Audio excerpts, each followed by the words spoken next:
రాష్ట్ర ప్రభుత్వం హజ్ యాత్ర చేసిన హాజీలకు రావాల్సిన ప్రభుత్వ సబ్సిడీ నిధులను వెంటనే విడుదల చేయాలని వైఎస్ఆర్సీపీ ముస్లిం మైనార్టీ సీనియర్ నాయకులు షేక్ సుబ్హానీ విజ్ఞప్తి చేశారు. ఆదివారం దుగ్గిరాల ముర్తజా నగర్లో సమావేశం నిర్వహించారు. ఈ సమావేశంలో మైనార్టీ నేతలు షేక్ రషీద్ సాహెబ్, షేక్ హుస్సేన్ సాహెబ్ పాల్గొన్నారు. ఈ సందర్భంగా సుబ్హానీ మాట్లాడారు. రాష్ట్ర ప్రభుత్వం హజ్ యాత్ర చేసిన హాజీలకు రావాల్సిన ప్రభుత్వ సబ్సిడీ నిధులను వెంటనే విడుదల చేయాలని విజ్ఞప్తి చేస్తున్నాం. 2024-25 హజ్ యాత్రకు వెళ్లిన హాజీలు పవిత్ర హజ్ యాత్ర పూర్తి చేసుకున్న ఇంతవరకు ప్రభుత్వం సబ్సిడీ నిధులను జమ చేయకపోవడం విచారకరం.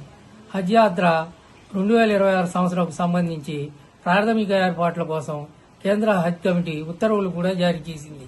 జూలై 2వ వారం నుంచి దరఖాస్తులు స్వీకరిస్తున్నట్టు తెలిపింది. రాష్ట్ర ప్రభుత్వం ఎన్నికల్లో ముస్లిం సామాజిక వర్గానికి ఇచ్చిన హామీలను ఇంతవరకు నెరవేర్చకపోవడం శోచనీయం.